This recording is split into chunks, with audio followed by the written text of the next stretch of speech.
And welcome in to another Monday Night live stream. I hope you are all having a great Monday. I actually just got back from having dinner with some friends, so I'm kind of just getting settled in. So hopefully I didn't forget anything. I did spend a couple hours last night kind of reworking this fly pack rack over here to my left. We'll talk about that in a second. So let's see who's here tonight. Oops, I gotta close some of this stuff. Too many windows open already. So, David Grishko is here. Welcome in. He says this is his favorite Monday night activity. Well, I appreciate that, David. Glad that you are here. Tony is here. Welcome in, Tony. Ooh, David is setting up a new grill. Always love a grill. I didn't actually think I would. I mean, I wasn't a big person to grill, but when we bought the house and we started having cookouts and whatnot, I was the grill master. Actually, it was kind of fun. So I'm curious to hear what kind of grill you got or what you're setting up there, David. So like I said, just got back from having dinner. It's been a good Monday. Spent yesterday at a golf tournament. I have some photos that I am not prepared to share now that I think about it.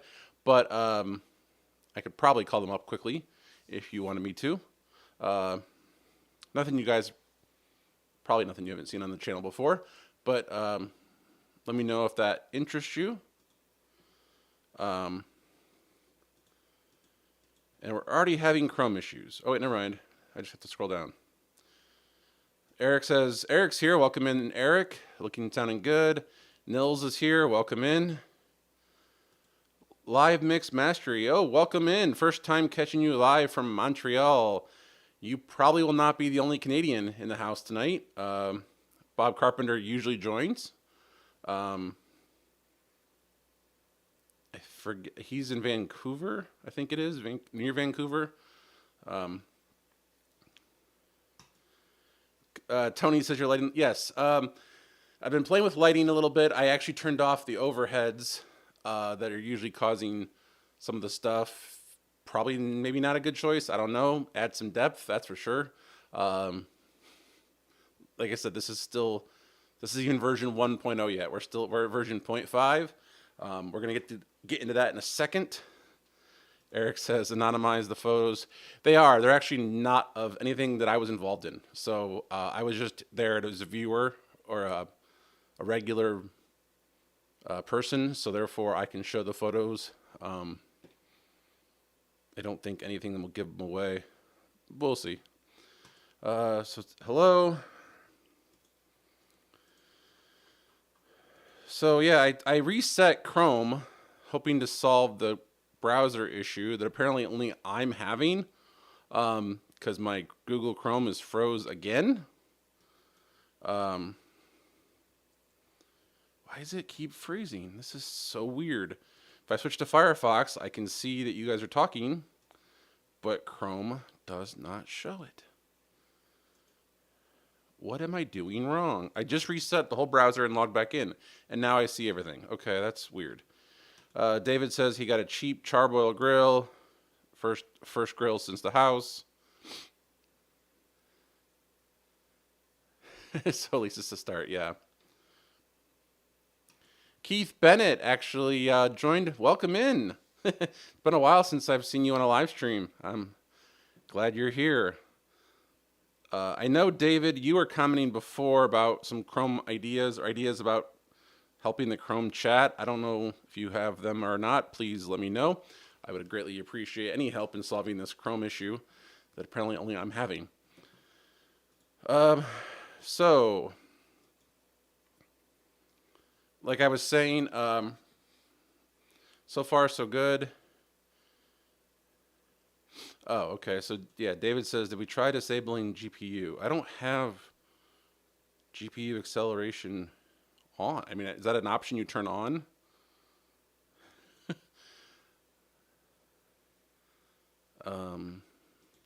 Where is that in the settings? Performance. Memory saver is turned off. Energy saver is turned off.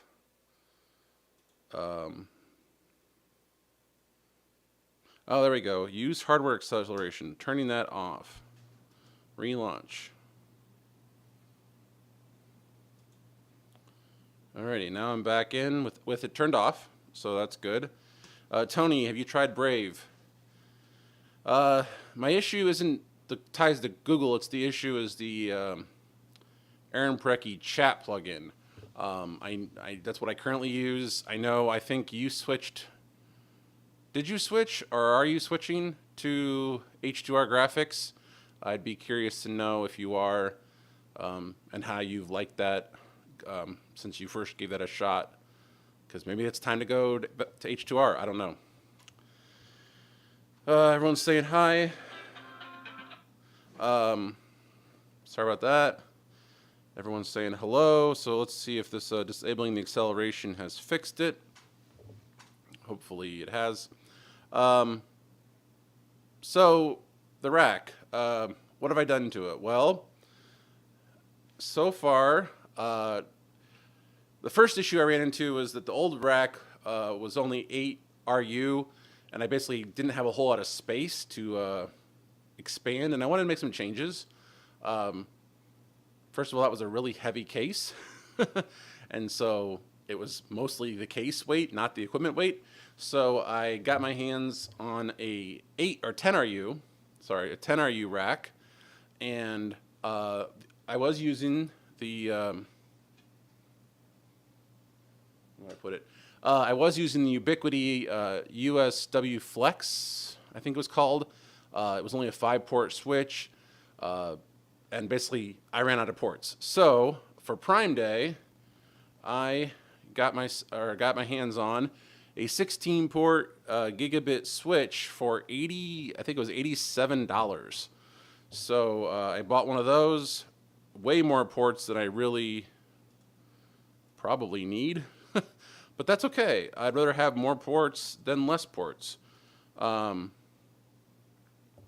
so I got this for like $87. I actually had a gift card and some credit, so I got this for like $50. So that's this is a managed switch. Let me put myself back in camera. This is actually a managed switch, but so far the interface doesn't really appear to be very good. And this right here is all I need is a flat network, because my VLAN is actually being done on the main switch. So it can be a flat switch. I will probably try to dive into it more as I go along, but I can't figure out how to choose or how to make the port a trunk. It just seems like it's VLAN 1 and it needs to be trunk if I want to connect to my core. So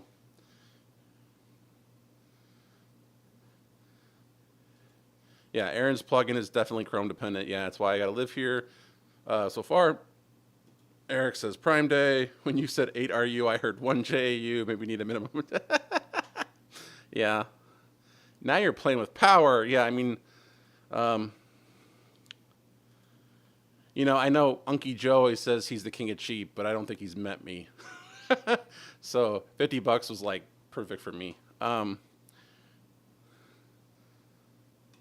just like to spend money on stuff if I don't have to.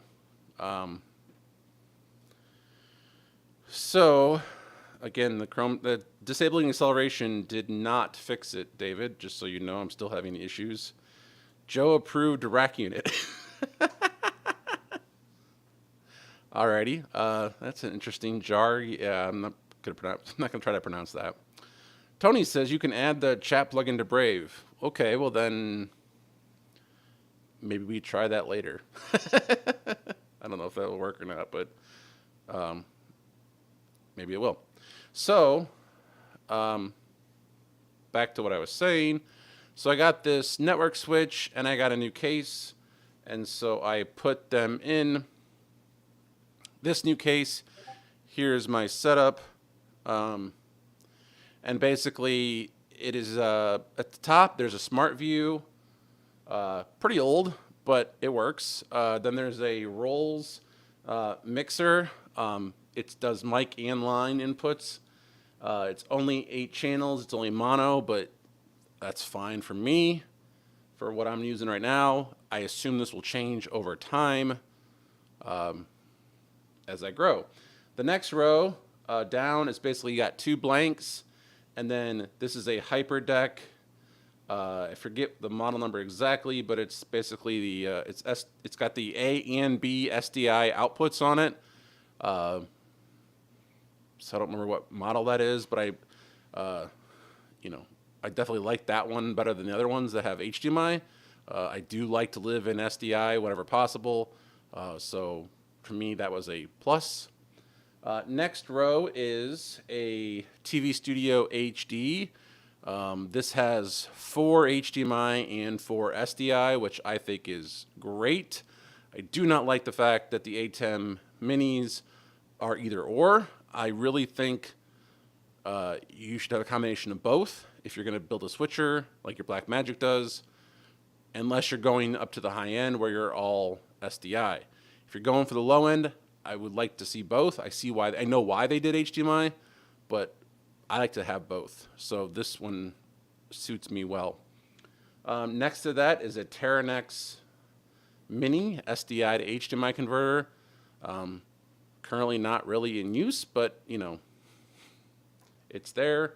Then you have a blank, then you have a shelf with currently sits my encoder that is streaming this feed to you. Behind that little insert panel is a Raspberry Pi 3B, which is running Companion. You have another blank panel, and then that switch that I just bought. And what I like about this case is there at the bottom you can see there's actually a gap where all the cables can run back inside the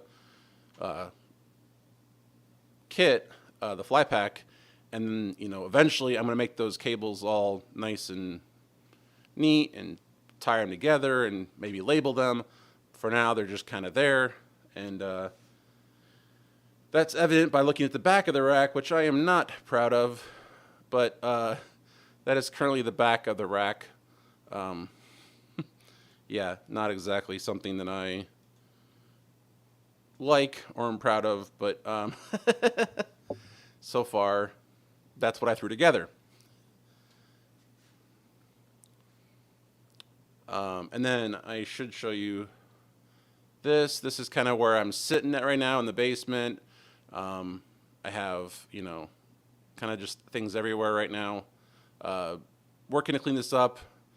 Got some ideas, maybe hang the light from the ceiling, maybe get a microphone like a shotgun mic and hang it from the ceiling. Redo the power is definitely on the list of things I want to do. So that is my current setup as it exists. That's why I called it 0.5, because we've made pretty good progress. I still have a whole list of things that I want to fix or change to make it more I guess more my stuff. So let's go back to the chat since I kind of got away from it for a second. Tony says he uses H2R graphics since it allows. Yeah, I really should look at that, I guess, again. There was talk about Casper CG on Tech Condo's stream. I'm kind of curious about that one. Just because I actually have experience with full-blown CG systems, so I'm kind of curious where that falls in the realm of complexity and can we use it for certain things and so on and so forth. But H2R Graphics is not a bad program, that's for sure. Eric says he gives full credit to David Grisho on that one. David says, dang, maybe it's something to do with Windows scheduling. It seems like whenever the window just freezes. If I change Windows and come back, then it lights up and updates. But if I just sit here with the screen open, with the same window open, it just doesn't update. But like right here, I click the Firefox. I see there are chats that I don't see in Chrome. I come back to Chrome, and now they're updated. Eric says, looking good. Yeah, I mean, like I said, I got this for a great deal. I couldn't pass it up, and So here's what's basically in it, and I added some stuff to it. David from PE for Doers is here. Welcome in. Yeah, that's one of the things that I liked about this case. When I realized that it had a gap at the bottom, I was like, that is a perfect spot to run cables back in. And because I want the switch to be accessible from the front so I can plug things in. This is my workbench, if you will, going forward. I'll be testing stuff here, and it'd be nice just to be able to plug in. My hope by getting a VLAN capable switch was that I could have a trunk port come in and then peel off, a VLAN for all the broadcast stuff, and then maybe have a VLAN or two assigned to ports over here on the right, where it's my house network, what I call my DMZ, which is my protected network that doesn't have access to anything but the internet. So I'm hoping to partition this switch into at least 3 different sections. The switch at the university that I have is actually partitioned into 3 sections as well, and it's very helpful to have whole blocks of a switch, because you don't need a whole switch for it. You need like 8 ports for this, maybe 10 ports for that. So, you carve up the switch based on kind of the chunks, like divided in thirds. So Eric says your back of rack is still neat, relatively speaking. Yeah, it's not baleen wire, that's for sure. I really can't wait to actually get this finished and show you how I wire up a rack, because to say it's impressive, I think is kind of, I don't want to brag, but it's pretty damn good. So, I wonder if I could find that photo of the fiber rack I did a while back. Every connector is accessible. Like, nothing's buried, everything's there, and it had full power supplies. I'm gonna go find that photo, because that's actually that was a pretty good job. P. Doer says a few cable ties could fix the back. Yeah, I mean, that's definitely one thing. One thing I did think about, or I wanted to do, and I don't know if I will or not, but I kind of wanted to make like a bulkhead and run the cables up to basically a panel, and then that way they're like labeled as for what they are, and they're spaced out so that my fingers can actually get in there and unscrew them or plug them in. Some of these connectors on the back of this TV studio are kind of hard to do. Nils asked what the yellow tool does. I'm assuming you meant this one. And this is actually what I was just talking about. It's for screwing on BNC connectors in tight spaces. So hopefully you can see that. It's got a curved end on it. And hold on.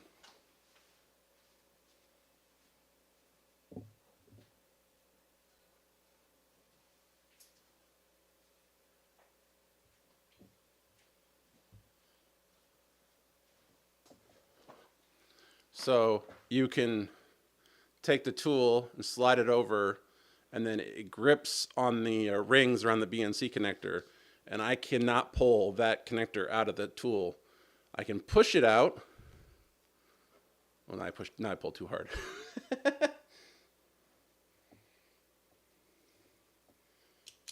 So you can push the tool out, but you're not going to pull it out. So you kind of pull the wire back, plug it in, and then you can pull the tool off, and it allows you to make connections inside of a rack. If you can imagine, like the routers that have, 64 or 128 inputs all across the back, you can't reach your hand in, so they make these tools. I think they're like $80, I'm not mistaken. This one actually came with a server that we got, and so we have a bunch of these. So I brought this one home to work on stuff. Actually, this is from the university. This is not from work. This is from the university. It's in my bag. It's part of the tools that I have for them. And damn, so Keith says, fun times, welcome in. Live Mix, vMix Social never disappoints us. I've never used vMix Social. I've seen it, never used it. As you probably know from watching this channel, I use vMix at the university all the time, so familiar with that, but never used the social tool. I did use vMix Call one time during COVID. That was pretty good experience there. David says he hopes to evict the cats from his studio and turn it into a lab as well as a studio. I guess we can all dream. Yes. This basement's been a long time coming. Better part of 6 or 7 years. We finally got it finished, or at least mostly finished. So this has been a while coming. I used to do stuff over there. If you were ever part of Joe Trelli's old YouTube or Zoom hangouts, I used to sit like 10 feet that way and face a different direction. Toro's in the house. Welcome in. Yeah, you need a tool, definitely. The single yellow one. This thing? Or is that my water glass? Because my water glass is over here. It's yellow too. There's some yellow cables. I don't know if that's what you're referring to. That's only yellow is my water glass. This is a Ryobi power screwdriver.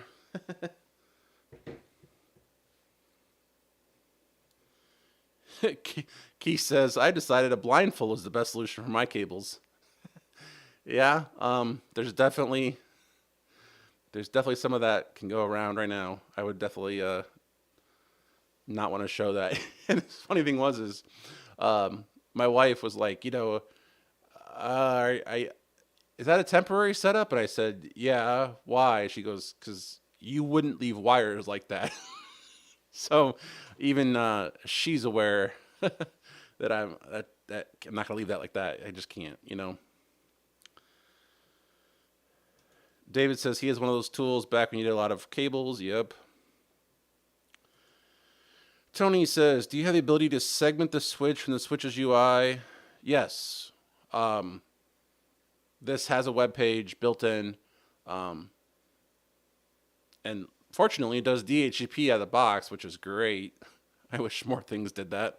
So yes, you can go to the web page. The only thing I haven't figured out, and I'll admit I had not spent a whole lot of time with it, like I said, is how to make the first port a trunk port for all 4,096. It's 4,000. How many VLANs can you have? Yeah, I think it's 4,096. So yeah, I'm not sure how to make it the trunk and then pick your VLANs. Unfortunately, it's not Cisco because I have Cisco in the other room. So I can't, tie them all together, and this is not a Ubiquiti. I don't have Ubiquiti stuff, so, but I'm okay doing it the manual way. I don't change VLANs very often. I only have 4 of them currently. 4? Yeah. So not a big deal to actually just go in and type them in manually. David says that before his network addiction, of course. And you got to remind, the neon tool. So this is just a Ryobi screwdriver that, if you can tell by the noise, is got a dead battery or almost dead battery.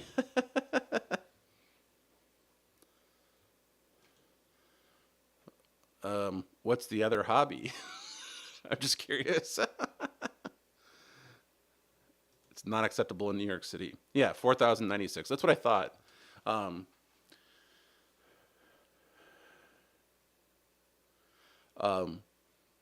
So like I have, the way I do my VLANs is basically the 2nd, 3rd, and 4th octet. So I have VLAN 110. So that's IP addresses 10.1.10. I have VLAN 220, so that's 10.2.2.0 something, or whatever. My TV LAN for this fly pack is 440, so that's 10.4.4.x. And then I have a Wi-Fi network that's 3. 2 is for servers, 1 is the house, and I have a DMZ, but I forget what number that is. So I guess it's 5 aliens. My dream is to build a new house in North Carolina on my perfect network. I would be curious to know what a perfect network is to you, or how you define that. You can either share or maybe do a video on that. I don't know. Just a thought.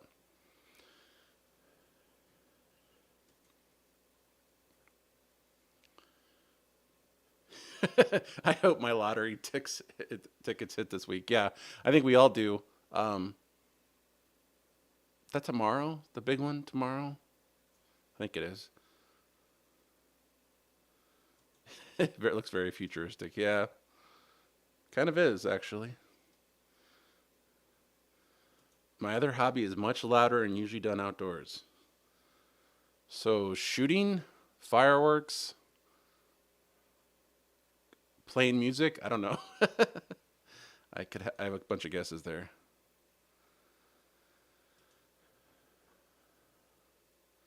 I once used a bad router as the focus for your other hobby. So I'm guessing shooting.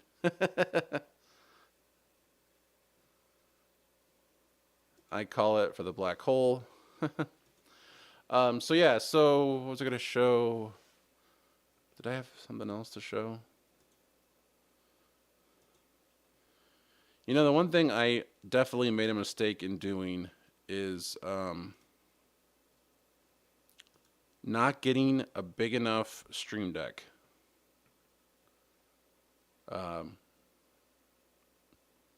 I got the 15 button Stream Deck. I kind of wish I would have got the bigger one. I figured with pages and the stuff that I was doing wouldn't matter too much, but now that I'm trying to change images in the media player, I kind of feel like I need either a second one of the small one, or I need a bigger one. So I just have, probably can't tell that, but I have all these buttons filled up, and then I have pages, but I need to set up the pages better because it's hard to go between them. Still not 100% sure on I have the right layout, but I have one thing here I don't think I actually used yet, which was the stinger. Oh, that didn't work. Wow. Holy crap. Why does... Oh, that's because this is... Nope, still doesn't work. Oh, there it goes. I am not familiar with the HyperDeck, that's for sure. It was reading card 2, not card 1. Which is very important, I've learned.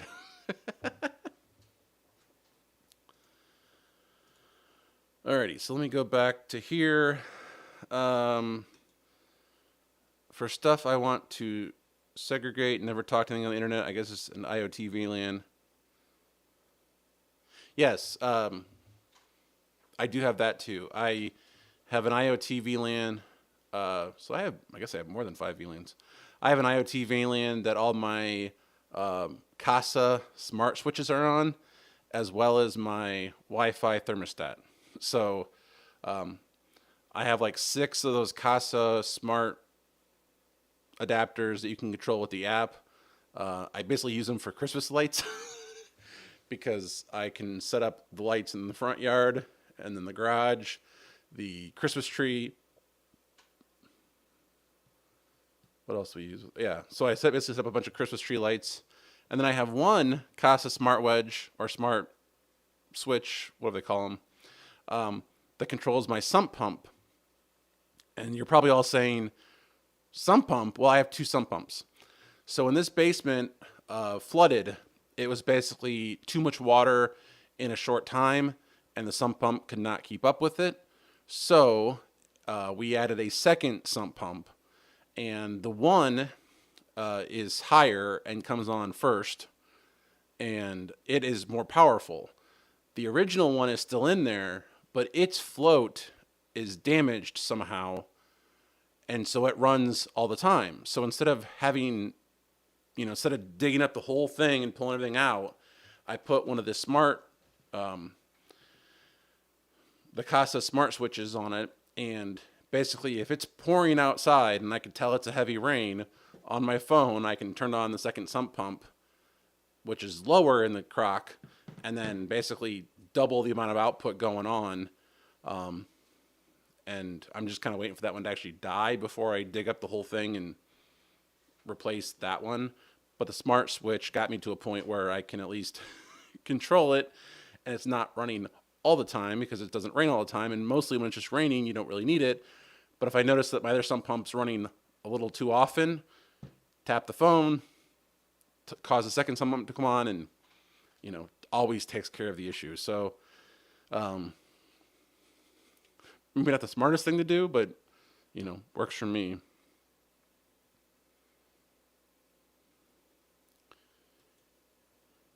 Oh, okay. You're trying to say more than I. Okay. Yep. Pages are always hard, especially when you're one person. Like I said, what I may do, and I don't know if you have any thoughts on this, Eric, or anyone else, is basically I may make a master page where it has like sources, media player, audio, and then like have a return button. So basically I could hit camera or sources, pick my source, hit return, then do graphics, pick the graphic, hit return. I may do that. That to me seems like something that's doable given how small it is. It's, it could probably work. I did learn just before this that in Chrome, if I rock up and down, it'll refresh. So I don't need to like hit refresh in the page. So Keith says he loves his big Stream Deck. Yes, I am envious. I wish I had a bigger one. We have bigger ones at work. I was just thinking, again, to save some money, I could go with the small one. I kind of regret it. David says, my son was one of the few experts in the skill related to my hobby. Gotcha. Yeah, worked on the last one. Yes, Keith loves his HyperDecks. I could say it seems like lots of people love their HyperDecks. I know you have several. Aaron Parecki has several. I find them cumbersome and annoying. I mean, the formats that they make you use, to use ProRes, I think is stupid. DNX HD is not a whole lot better. It's lower bitrate, but still, what is DNX HD? 100, or is it 88 megs? The bitrates are just insane. You don't need that kind of quality. You don't. For most things, you don't need that kind of quality. It just is overkill. And then it can only record MP4, but it can't play back MP4. So like, they tried for a better codec and then they, stopped halfway. I don't know. I'm not a fan of the HyperDecks at all. We do have at work two of the big rack mount ones. Actually, we have three of them. We have three of the rack mount ones where you actually slide the whole SSD in. Those are really cool. We actually use that for backup recordings. That's pretty cool. I wish, I don't need one here, obviously, but I kind of wish even those had better formats. I don't want to deal with ProRes. We're not an Apple shop. It's not exactly easy to make ProRes when you're not using Apple products. I know Adobe does, but like, I don't want to live in Adobe world either. So, that's me. I know, but yeah, I'm just not a fan of HyperDecks. I'm sorry. David says, how come I never noticed switching errors on live TV? The mixer must be a pro. Occasionally mess up live, and it's embarrassing, especially in church when you see the feet of the main stadium. Yeah, well, it's kind of a two-part. answer. Um,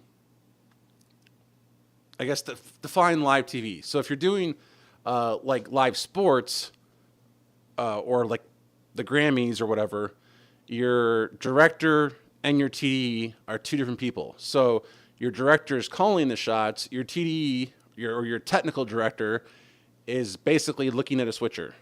Or switching by feel. You know, I once did a event where it was baseball, and so we were doing a baseball game, and I remember sitting behind the TD, and his hand is just sitting there doing this. His hand's barely moving, and he's switching cameras, and I was like, well, they're taking more sources than four. But he basically had, set up his sources where all 8 of his cameras that he took often were basically right there at his hand, and he never moved his one hand. And then his other hand was over here. I forget what it was doing, but he basically was just switching sources out of his left hand and was basically hot punching everything. And he wasn't even paying attention to what was going on in the rest of the truck. He was just listening to the director, and he would say, take one, and so he'd push one, and take two, and he'd push two. I mean, he was just so focused in. A lot of newscasts these days are automated, so that's probably why you're not seeing a whole lot of switcher errors. But I mean, like, our shows are not automated. Our directors have all been doing it for years. One director's been there for 35 years.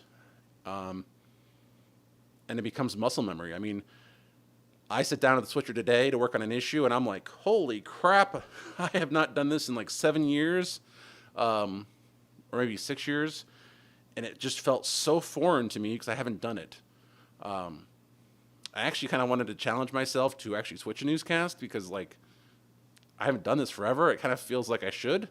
But yeah, I mean, it's a lot of repetitiveness. That's why you don't see a lot of errors.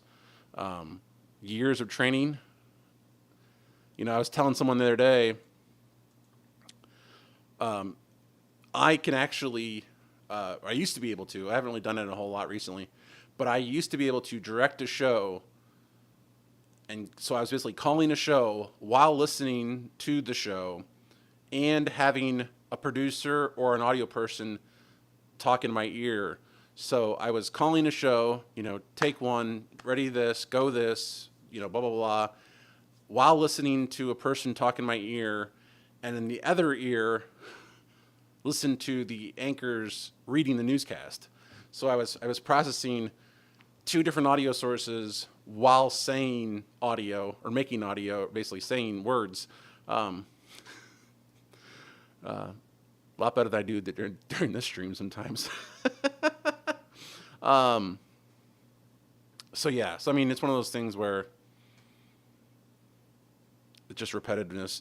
Even David says, I mix by feel too. I don't even think. Yeah, you get to a point where you don't think about it and you just do it. Which is why this whole thing that I'm doing here is such a departure from what I'm used to, because I'm having to be the talent, think about that, read, comprehend, listen to myself. Basically, it's a lot different.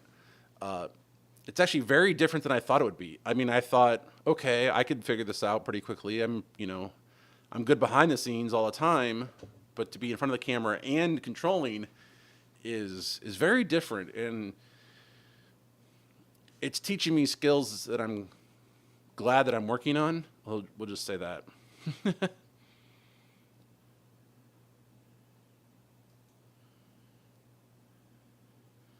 When I could say I'm a computers and the other. Eric says that he thinks the table of contents page might be a way to work around. Yep, that's what I was just thinking. I think I might try that for next week, see if that works out better, or maybe I can change it up on the stream. I don't know if you guys probably don't want to see me do companion all day long, but then again, people watch Aaron do it. David says he doesn't like hyperdex either. Yeah. like a lot of things Black Magic, it's like you did 90% or 80% there. You had a great concept, your price is good.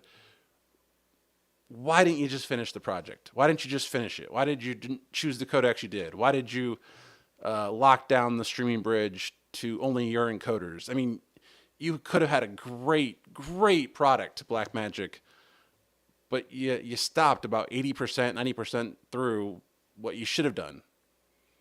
Um, I'm sure they have reasons. I don't get it. I mean, um, it's like go the 5% more or spend the 5 cents to license another codec or whatever it is. Just like you were almost there. David says he's planning on getting the bigger stream decks. Yeah, I've never tried editing with one before. I mean, in theory, it makes sense. Some of the buttons and repeated actions that you constantly do. Um, but yeah, not never actually edited using a stream deck. So, alrighty. So, what was I? Oh, go back here. Being a talent and a TD for live YouTube streams is different. Yes, it's crazy. I Tony says he agrees. It's funny because like for years growing up and working in this business for as long as I have, I was always like, I'll put anyone on TV, just don't put me on TV. And then I kind of was like, well, I need to get better at public speaking. And I want a hobby that's, involves some of the things that I like to do, but isn't my day job. And so I kind of went down this YouTube thing is basically let's challenge myself in an area that I'm comfortable with, but yet want to grow in. Let's get better at public speaking.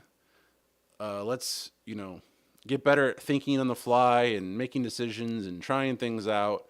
And this just happened across so many check marks for me. So um, the fact that you all are here tonight and just watching and commenting, I appreciate it. I mean, it's so. This morning, I actually realized, what am I at right now? This morning, I realized that I have, I think it's 907 subscribers. I mean, I never thought I'd have 900 subscribers ever. And yet I have 907. I'm getting more than one a day at this point. I'm averaging about two a day, which is crazy for me to think about. So, yeah, I just, I truly do appreciate you all making this part of your Monday night.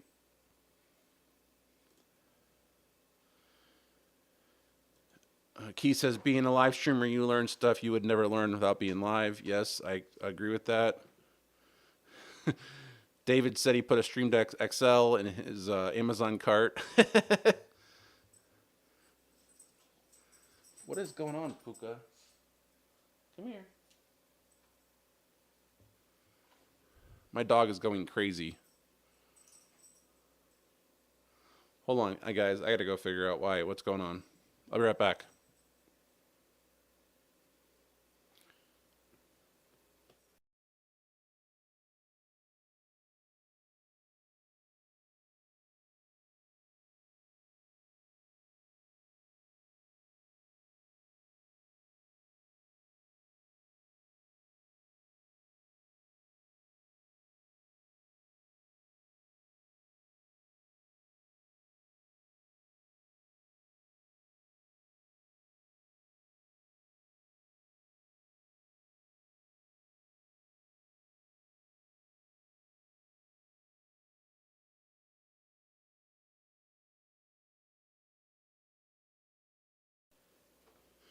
All right, I'm back. I guess she just wanted upstairs. The door was closed. Um, Niles says, "What codecs would you use for recordings?" I would personally, I think H.264 would be good for recordings these days. I mean, most things can decompress it. Obviously, I also am partial to MPEG 2 because we use it at work. Um, you can get pretty good quality out of that these days, and everything should be able to support MPEG 2. Um, I would personally love to see Blackmagic support a codec like that is more universally accepted, doesn't require that much compression hardware, you know. So I think they could support that and not, make the price that much different. So I would say, like I said, MPEG 2, MPEG 4, I think 265 would be great, but I mean, I still think that's a lot to force a little box to do. I could be wrong. I'm not a hardware person. Eric says kudos to the XL. Yes, I would say go with it. Do not go small. Don't do what I did. Uh, yes, public speaking is a challenge, but it helps in every way. Especially, I think in my new role as a boss and somebody who has to speak to people more often than I used to, speak to corporate, speak to vendors. I think this can only help me be better there. So when I was in elementary school, I actually had to do these special reading and speech classes because I couldn't comprehend what I was reading and I had speech issues. So the fact that I have 907 people watching me or subscribing to my channel is amazing to me.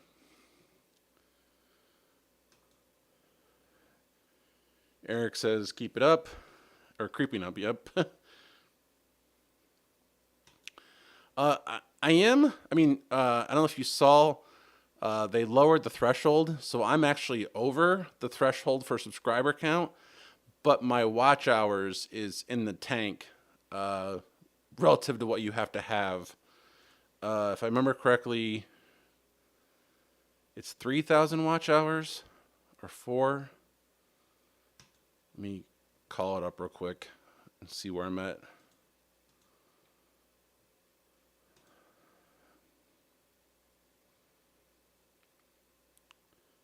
So the eligibility requirements are 500 subscribers, which I have more, 3 video uploads, which I've done, and one of the following, which is 3,000 watch hours in the last year, or 8K, or sorry, 3 million short views, which I'm never going to get because I don't like shorts. But I'm currently at 1,954 public watch hours. That's been creeping up as I do more of these live streams. So that's right on you guys. Again, I appreciate you watching these streams and being here. I feel like as we keep going on and inching up ever so slightly, we're going to get there. 3,000. I'm almost to 2,000, so I think we can do it. But yeah, I mean, this is just kind of more, like I said, this isn't really about the monetization, making money off the channel. It's more about growing myself and having fun as a hobby and meeting all of you, which is awesome. I mean, I talked to several of you. It's awesome. I appreciate it. So let me go back. Wow. David says, I remember being where you are. Yep. I agree with Tony. I think you should have done that like 2 days ago, or well, I guess it was 4 days ago.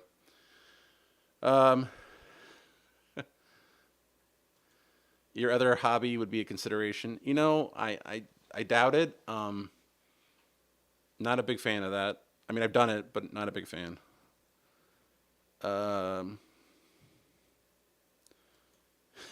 Yeah. My wife is not here. She's out, and so my dog is flipping out for some reason. She's back down here. I don't know what her deal is. Pooks, what is going on? H265 is what you encode. Yeah, I mean, that makes sense, definitely. I just, from a hardware level, I'm not sure how well that would work. And then, especially since these are designed to do alpha channel, I don't know how well H.265 does alpha channels. Public speaking just needs practice and an ego. Yeah. I'm using it to archive off the TiVo because these files aren't getting smaller. Yeah.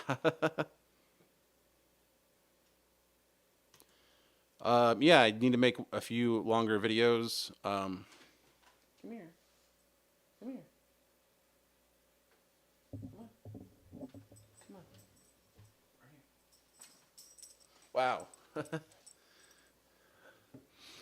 Yeah, so I need to make a few longer videos. This is my dog, Puka.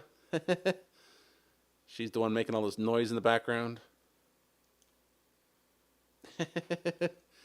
Puka, you're on TV, or you're on YouTube.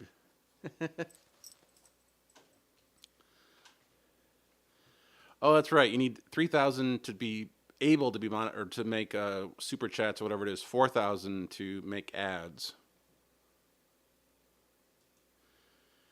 Yeah, I do need to upload videos. I just, again, this is not really.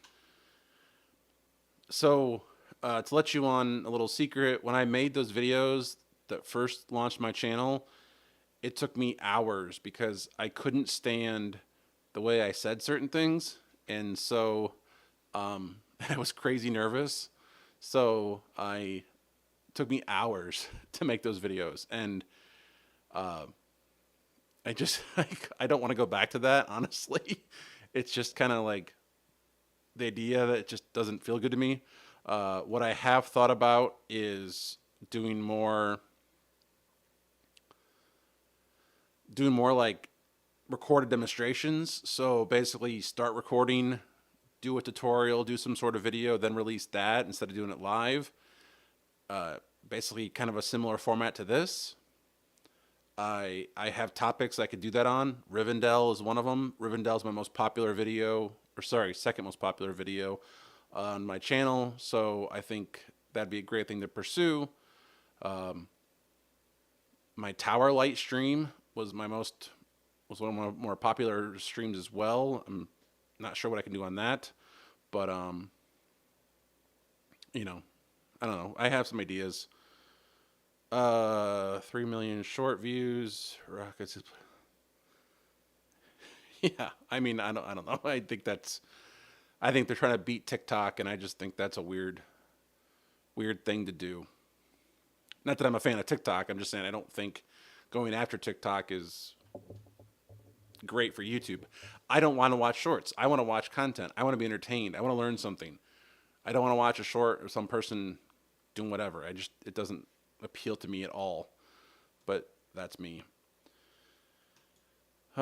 Yes, Discord. I am part of a Discord group. I actually joined Aaron Parecki's Discord channel and membership thing to see his behind the scenes videos. So that's what you heard. I used to be part of other Discord channels. I just never used them. So I don't want to go, like, I'm not part of anyone else's channels right now. I left all of them. So yes, that's where you can find me. Currently is Aaron Parecki's Discord.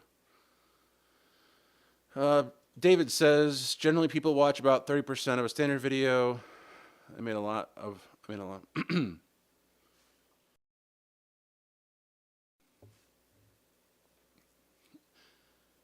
And I reached the watch time way ahead of my, yeah. Like, yeah, I mean, I get it. I just need to do it. Like I said, I think I'm going to go to these kind of recorded tutorial videos where I could just record and go. That might be what I do going forward. Rivendell is definitely a video I can make some videos. Sorry. Rivendell is definitely a topic that I could make a lot of videos on. I think I get the views. I think I get my watch hours up. I just need to have time to go do it. Time's always a hard thing to find, get. Eric says, Puka, say hello. Yeah, my dog's very popular with certain people. Women is one of them. um, I have several people at work who just absolutely love my dog and would take my dog if I ever, disappeared. um, for any reason, they would absolutely take the dog in a heartbeat. Oh God, I don't know that I want to. You should Google what your dog needs. Okay, I'm not sure. I'm not sure I want to do that.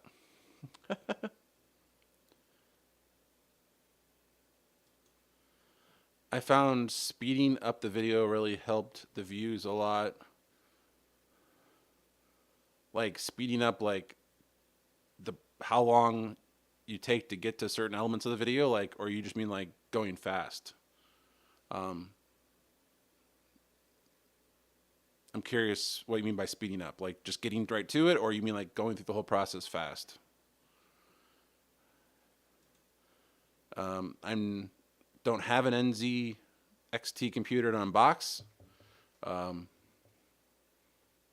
but if you want to send me a box of stuff, I'll unbox it for you on camera. Kind of like you did a while back with Joe, um, where you didn't know what it was. That was pretty interesting stream you had there, unboxing stuff. I have unboxed. I did a blind unboxing of Haley's oils one time, and I didn't know what half the stuff was for, so I kind of just made it up. And she posted on her Facebook page, and it was very popular. I could do that too. I could do unboxings of oils, but I don't want to get facts wrong because that's kind of a big deal. So I don't know if I'll do that or not. Oops, you went down?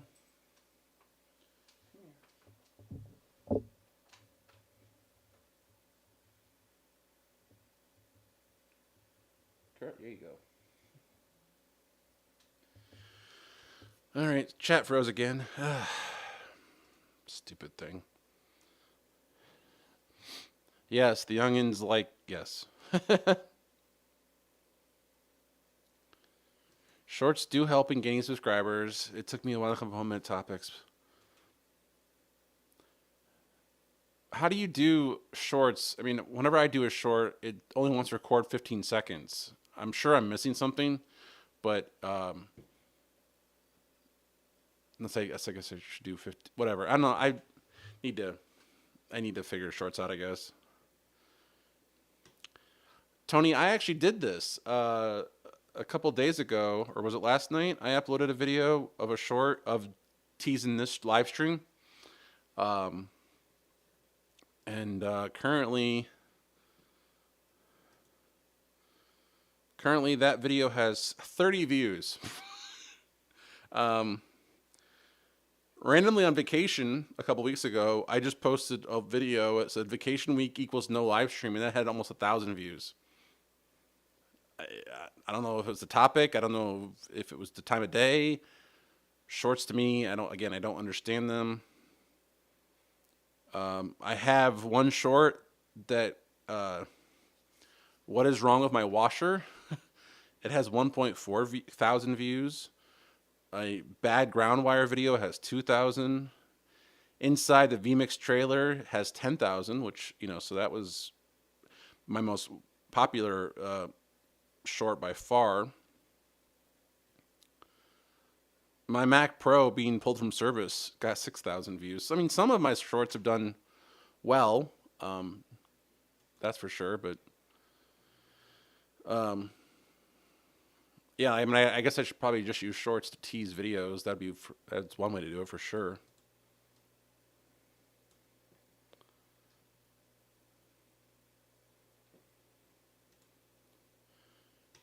Definitely hit the like button if you haven't done that already. It looks like I have 7 current viewers and 9 likes. That is excellent ratio.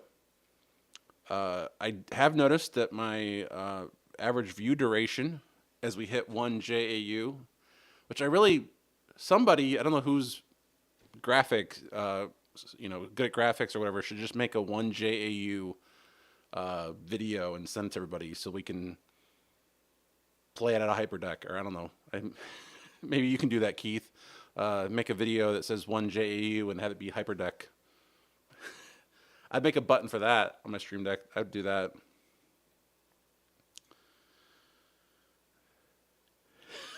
David says, make a video where your dog's doing the work. That would be very interesting. And that would probably be very popular, especially with Puka. Speeding up overall, which makes you speak faster. I often watch videos at 1.25. I find that most videos can be watched at 1.25 without any, lack of information or clarity. Especially certain people. I've actually watched, is it Unky Joe at 1.5? Just because, he has a slower pace to his words. So I've done 1.5 before on him.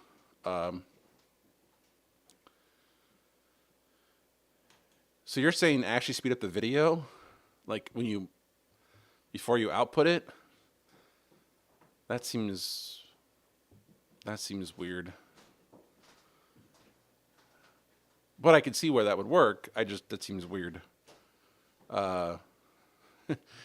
You viewed the vacation video more than once. Well, I appreciate it.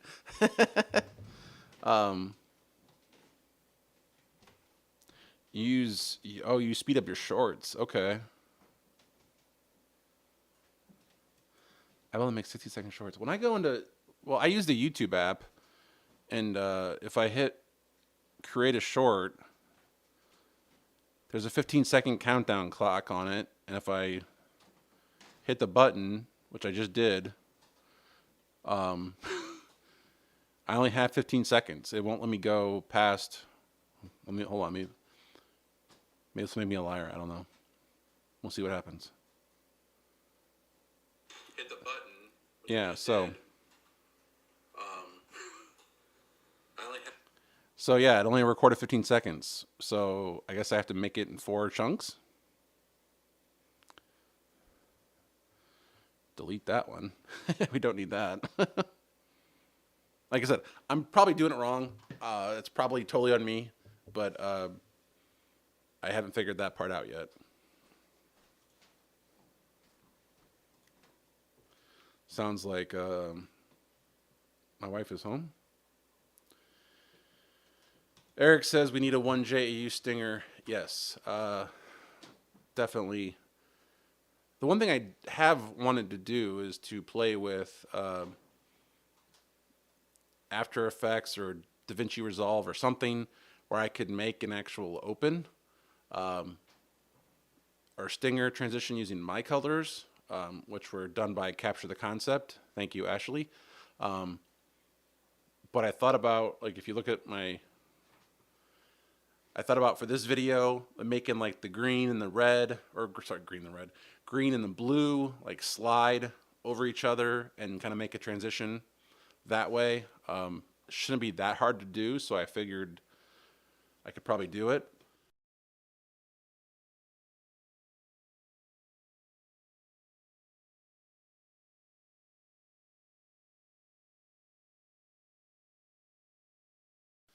Sorry about that. I am back. So I thought about making like a stinger, like kind of slide off like this, with those colors.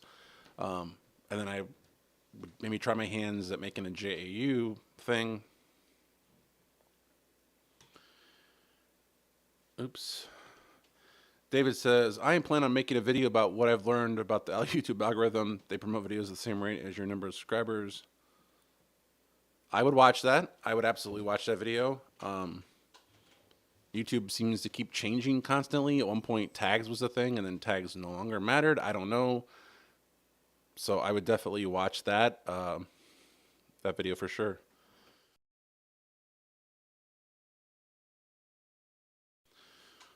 Alrighty. So anybody else have any questions, comments before I wrap this up? I have gone for more than an hour. I feel like that's a pretty good time frame to go. I don't really have much more to show. My voice is drying up.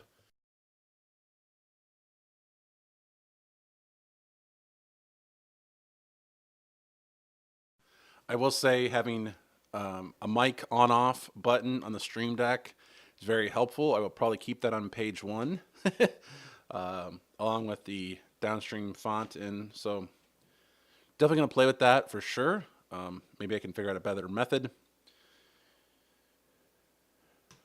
Oh, you've done it on the desktop. Maybe okay. So that would make sense. I always try to use my phone just to use it, make it because it's like in the moment I want to make a video about this, and therefore I always try to use it on the phone. So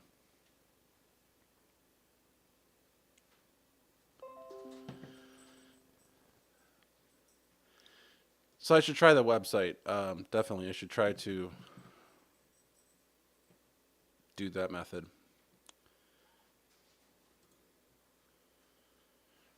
Key says to make a short longer than 15 second, tap 15 seconds.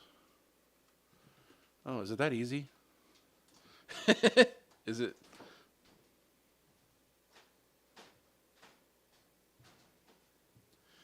Okay, let me go back in here. Create a short. Oh, look at that. It was that easy. Thank you, Keith. I was confused about that. Now it makes sense.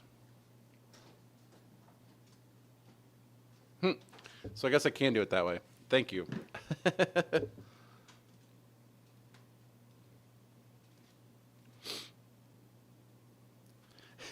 Doing it on the phone is a TikTok way. Yeah, that would definitely be the TikTok way to do it. I don't think they have a web app. Maybe they do. I don't know. I'm not on TikTok, so that was from YouTube. Okay, well, thank YouTube. I don't know why I didn't think of that. Sometimes you just don't think of things, and I should know better. Alrighty, well, I am going to wrap this up. I want to thank you all for being here. I truly do appreciate it. As far as I know, I should be back next Monday. Let me check my calendar before I say that. Yeah, I should be back next Monday. So thank you all for joining. I hope you all have a great night.